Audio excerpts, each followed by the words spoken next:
tipos de emplazamientos filiales. Las fuentes de filiación entonces establecidas en el 558 son, por naturaleza, técnicas de reproducción humana asistida y adopción. Me voy a referir específicamente a la última de las tres fuentes. Estoy tocando lo que no debo.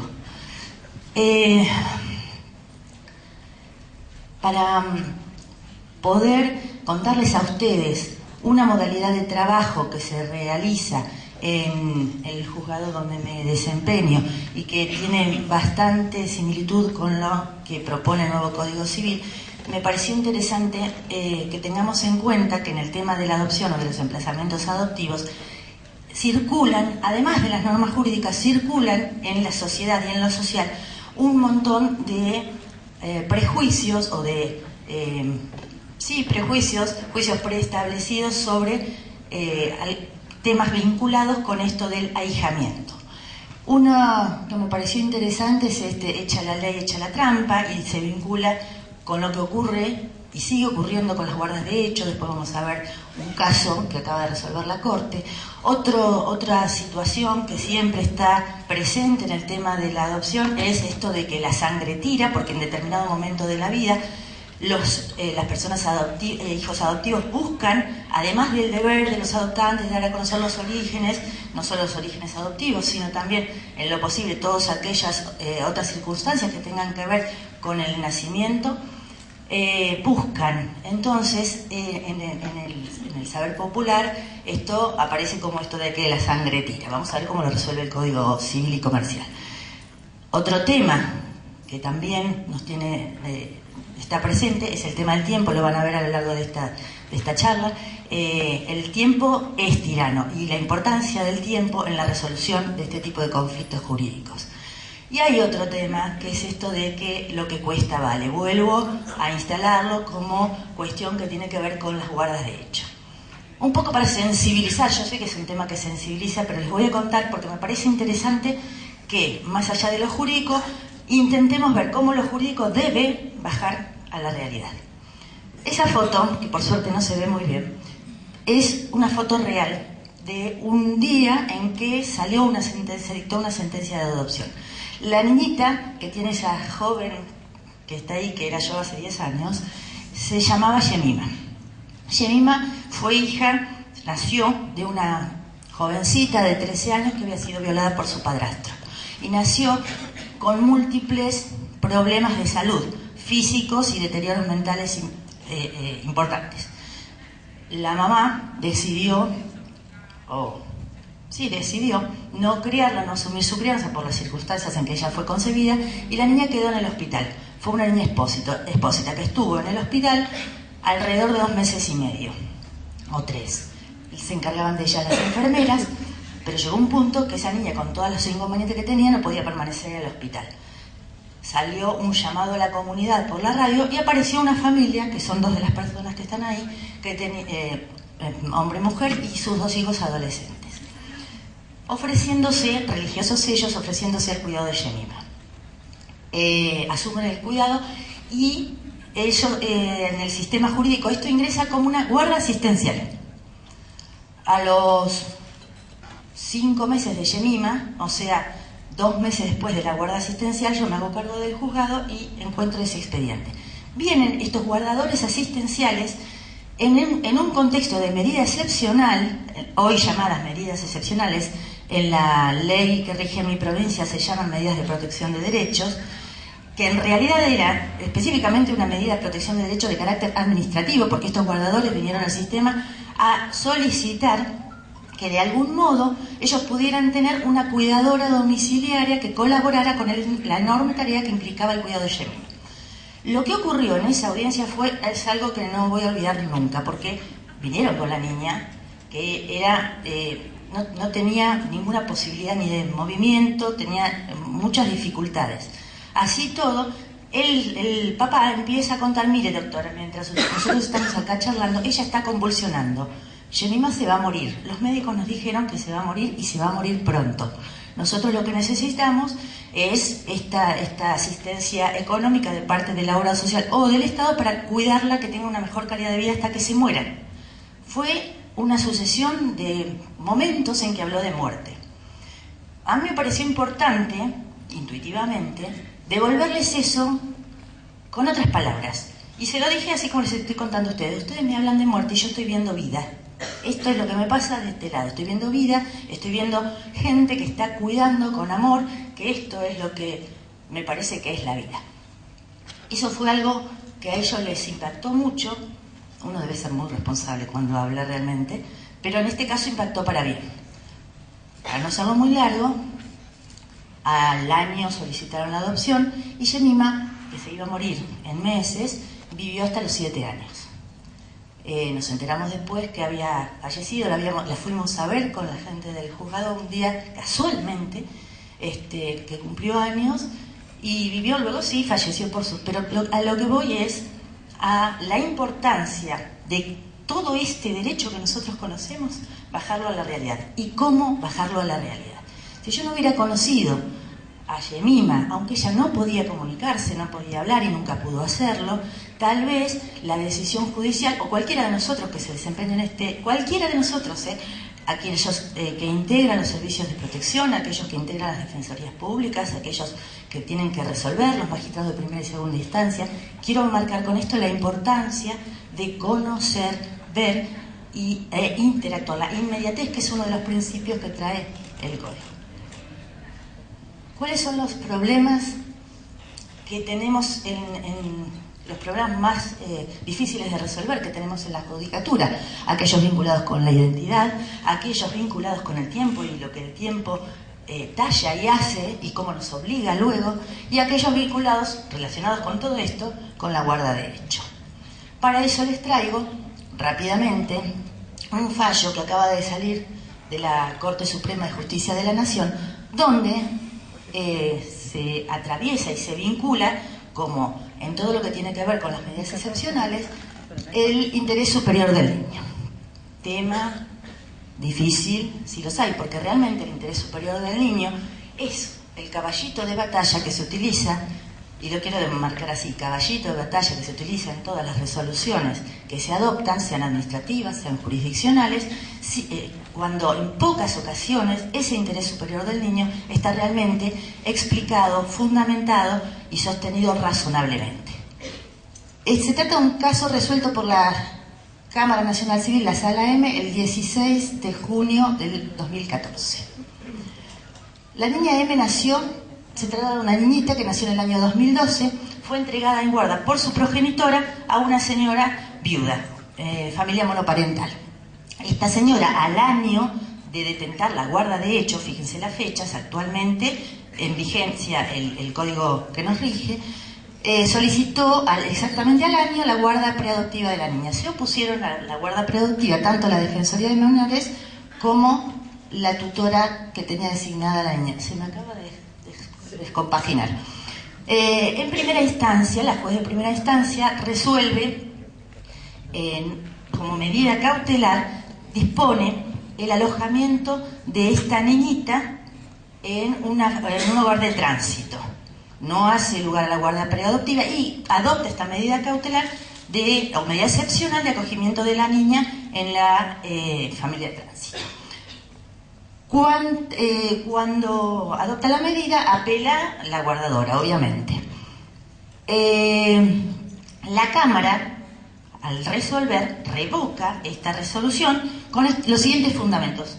Que la Corte Suprema de Justicia de la Nación tiene como doctrina esto conocido como el statu quo, lo de mantener las situaciones de equilibrio si eso no causa una situación para no causar una afectación al interés superior del niño, que la señora se encontraba inscrita en el registro único de adoptantes desde el año 2010 y en el registro de adoptantes había sido aprobada, y que es necesario garantizar sin demora un hogar para esta niña, porque eso hace el interés superior del niño.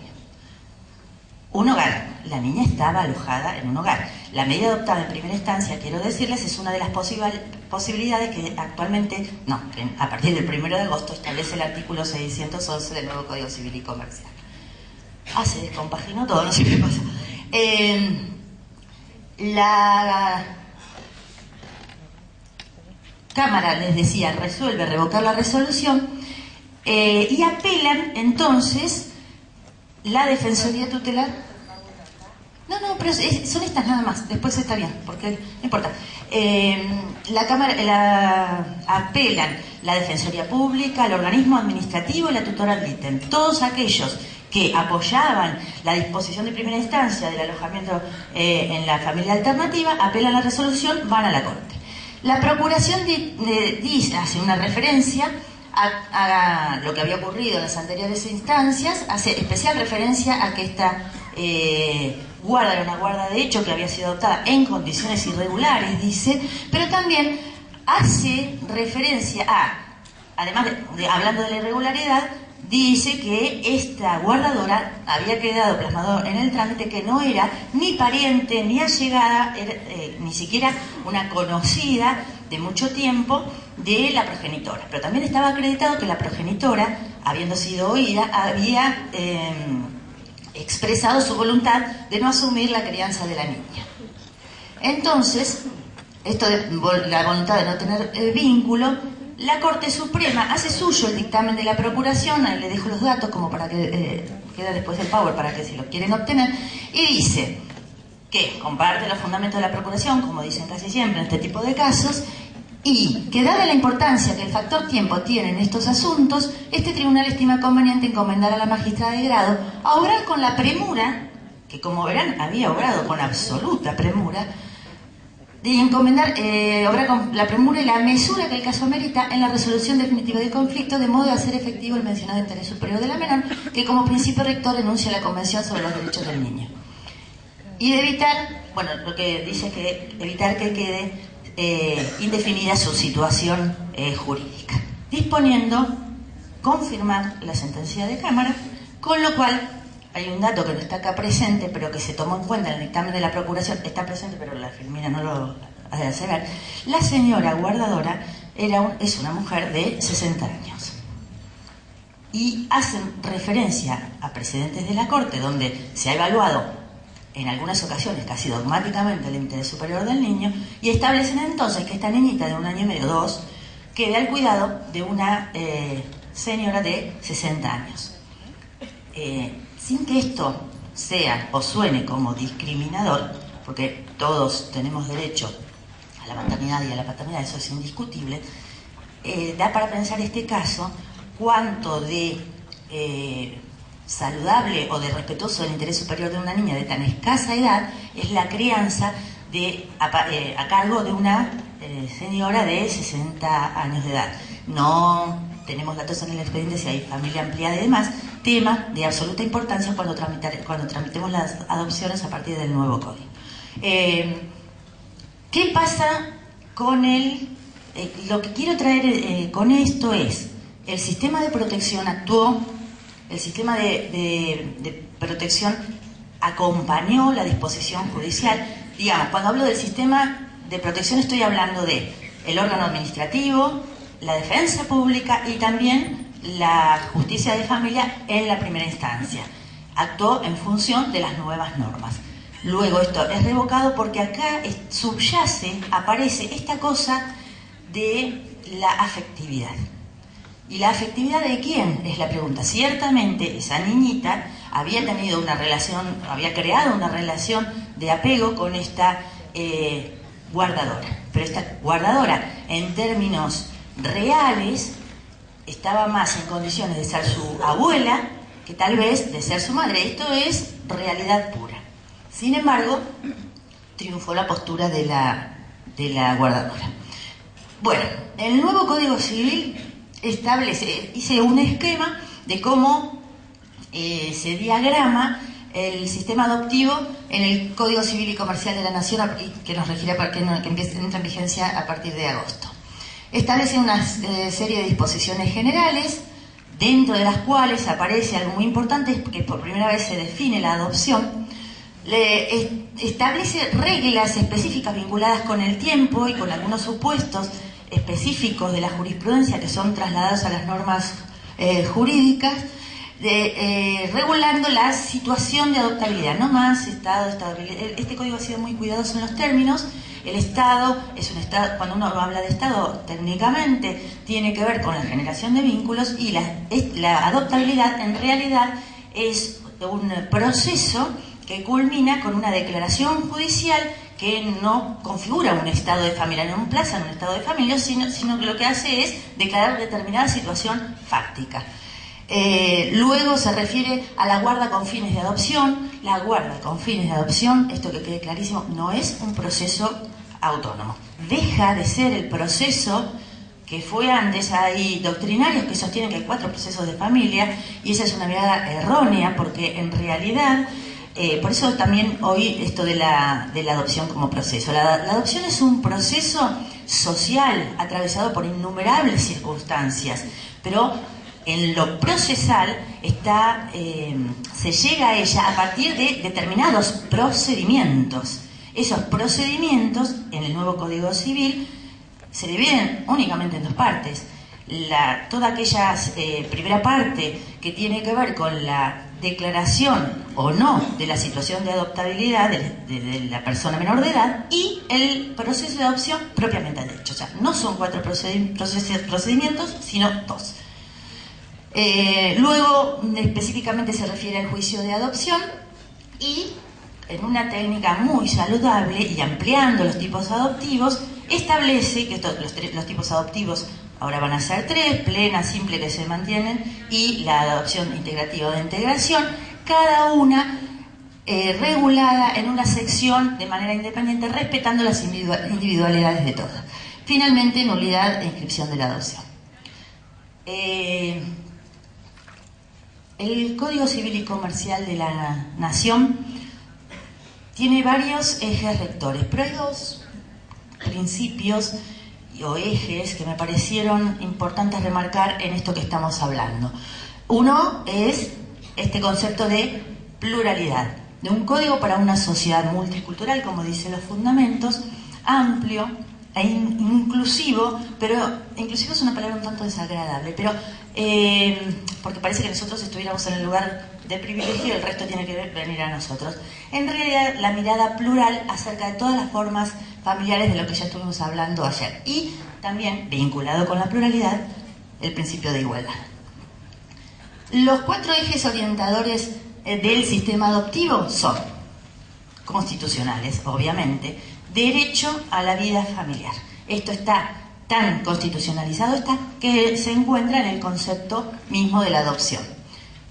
El derecho a la identidad, un poco tiene que ver con lo que les dije al principio, el principio de no discriminación entre los tipos adoptivos, entre los hijos emplazados adoptivamente, y la interacción, que será mi tema, la interacción con el sistema de protección integral. ¿Por qué esto de la inclusión en el Código Civil de la interacción con el sistema de protección integral? Fundamentalmente porque somos un país con varios estados.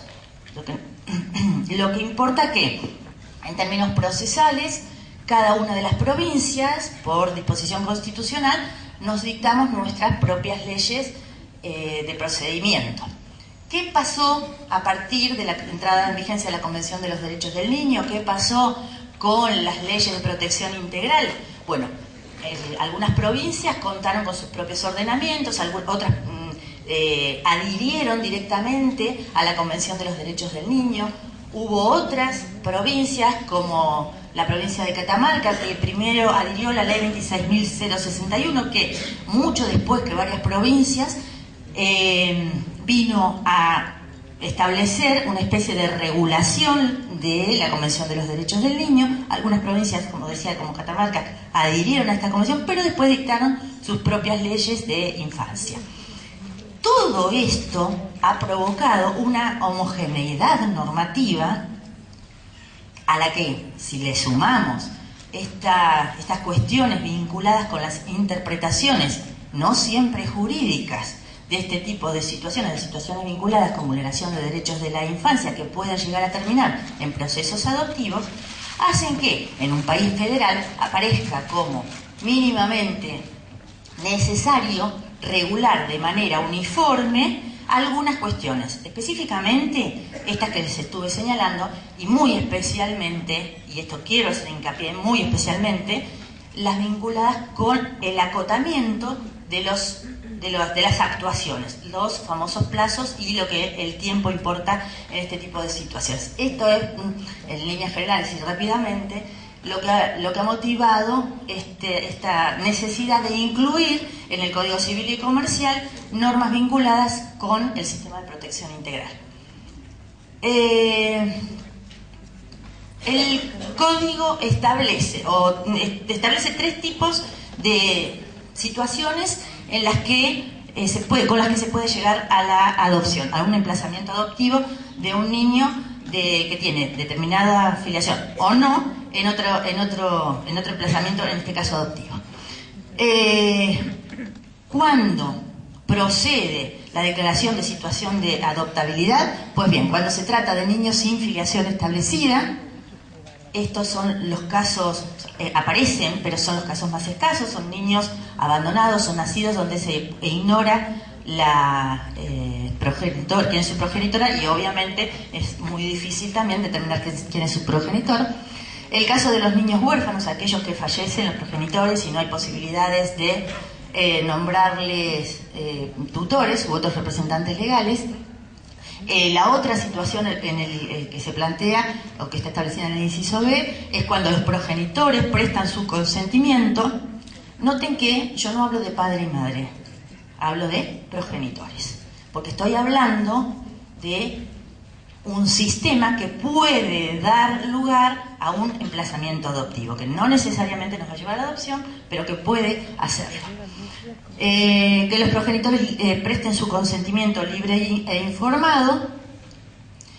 Y la tercera situación es la de las medidas excepcionales, que luego las vamos a ver.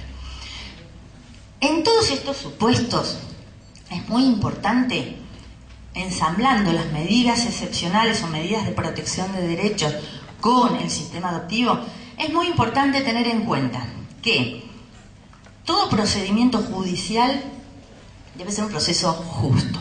¿Qué significa que sea un proceso justo? Nada más y nada menos que se respeten las garantías constitucionales de todos los involucrados. ¿Quiénes son todos los involucrados? Ese niño, los otros niños, que pueden ser sus hermanos, los progenitores, la familia ampliada, el órgano administrativo. Esto es un proceso justo. Y ese proceso justo tiene que tener una duración razonable. No lo dice Mariela, lo dice la Corte Interamericana, en un montón de fallos, que no vamos a hablar de ellos ahora. Es importante, insisto, con el factor tiempo, pero cuando tenemos que trabajar con medidas excepcionales donde se cuestiona el ejercicio de la responsabilidad parental de los progenitores, que pongamos en la mira fundamentalmente qué vamos a hacer y para qué vamos a hacer eso y en cuánto tiempo lo vamos a hacer. Por eso las preguntas: ¿qué? ¿Cuándo? ¿Cuánto? ¿Cuánto le corresponde al Poder Judicial? ¿Cuánto le corresponde al órgano administrativo? Las cosas tienen que estar claras. Primero tienen que estar claras para los operadores, porque nosotros tenemos que tener claridad sobre lo que vamos a hacer, pero fundamentalmente tienen que estar claras para esos progenitores que tienen cuestionada la responsabilidad parental, y obviamente tienen que estar claras para ese niño, niña o adolescente. Ahí les hice un esquemita del primer supuesto. Si se trata de niños, niñas o adolescentes sin filiación acreditada o huérfanos, hay obligación de detectar a la familia. Esto es actualmente, aunque no está consagrado expresamente en el Código Civil Comercial, así lo está, actualmente por mandato constitucional, primero es la familia, luego la familia ampliada. Entonces es obligación de los organismos de protección detectar, investigar, averiguar y ubicar a miembros de la familia, preferentemente nuclear o ampliada. Ínterin, eso ocurre al alojamiento alternativo, que si se puede es familiar y si no es institucional.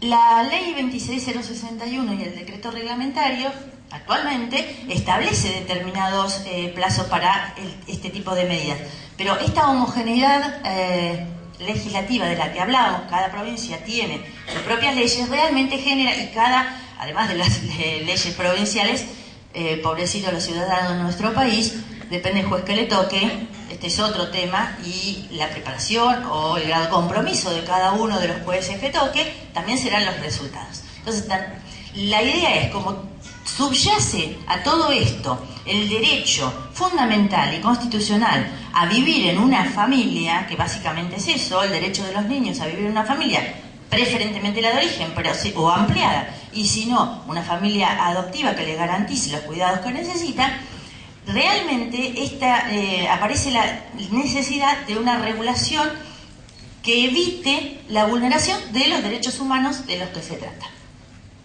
Si en este plazo de 30 días, que puede ser prorrogable, claramente, porque las circunstancias pueden hacer que 30 días, de hecho considero que son sumamente escasos 30 días, porque para el consentimiento hay 45, por otras razones, pero 30 días son muy escasos para ubicar a los miembros de la familia de origen. Se puede prorrogar por otros 30 días. Luego es necesario que el organismo de aplicación dictamine sobre qué modalidad de cuidado es la conveniente y se producirá ahí la declaración de adoptabilidad. Ese era el inciso A. El inciso B, cuando los progenitores expresan el consentimiento, lo mismo. Hay un tema, cuando los progenitores expresan su consentimiento para la adopción, generalmente es la progenitora, generalmente es muy difícil ubicar, todos sabemos qué es lo que ocurre al progenitor, pero suponiendo que este progenitor sea ubicado, es importante que sea ubicado para ver si él puede asumir la crianza de su hijo. ¿Por qué? Ustedes conocen que hay un caso que llegó a la Corte Interamericana, que es el caso Fornerón, que tiene que ver justamente con esto. Una paternidad responsable que quiso ser ejercida y todo el sistema se convirtió en un sistema de desprotección jurídica de un progenitor unipersonal, hombre, por una serie de prejuicios que fueron marcadas en la sentencia de la Corte Interamericana de Derechos Humanos. El caso Fornerón no es el único. En Esquel hubo un caso que es exactamente igual a Fornerón y terminó exactamente igual que el caso Fornerón, solo que no llegó a la Corte Interamericana. Esa niña que quiso ser cuidada por su progenitor y que todo el sistema lo expulsó de la vida con unos padres cuasi apropiadores, todo esto se discutió en el expediente, cuasi apropiadores afectivamente digo, hoy ha pedido su propia adopción. Probablemente sea lo que termine pasando con Milagros Fornerón. Decía que esta cuestión a veces se suele complicar en el transcurso de los procesos con esto del consentimiento para la adopción, porque puede ocurrir que deben los miembros de los servicios o del sistema administrativo ubicar miembros de la familia ampliada. ¿Qué pasa si aparece una tía, una abuela, una prima o primo, tío, abuelo, que dice me quiero hacer cargo de esta niña? ¿Qué pasa, por ejemplo, que esto pasa en la vida real? Si se trata de una jovencita de 13, 14 años que no prestó su consentimiento, sufrió una situación de abuso, se embarazó, tuvo ese niño y el sistema en un punto la obliga a que ese niño que ella tal vez afectivamente detesta, nunca quiso, no hubo deseo de hijo y todo lo que implica un embarazo adolescente en esas condiciones, ese niño lo alojan en su familia ampliada. Esto es lo que pasa en la vida real. Estos son los conflictos. ¿Cómo se trabajan estos conflictos? Acá somos todos abogados, creo, espero que haya gente, sí, también. Porque esto que nosotros vemos como conflictos jurídicos, luego se encuentra absolutamente atravesado por esas herramientas que los jueces tenemos que utilizar, que son los dictámenes de los equipos técnicos. Que Dios mío, si son dictámenes o son otra cosa. Porque hay una falta, lo que yo advierto, no estoy generalizando, pero sí advierto que hay una falta de especialización y de información, porque la interdisciplina es para todos, no es solamente para los jueces. Entonces hay una falta de información y de compenetración con estas cuestiones que se tienen que ver con derechos humanos absolutamente perjudicial para el funcionamiento del sistema. Se murió. No sé cómo voy con el... Bueno, se murió, se murió. Pero tiene luz ahí, ¿eh? Déjame... Chicos, bueno, no importa, sigo hablando.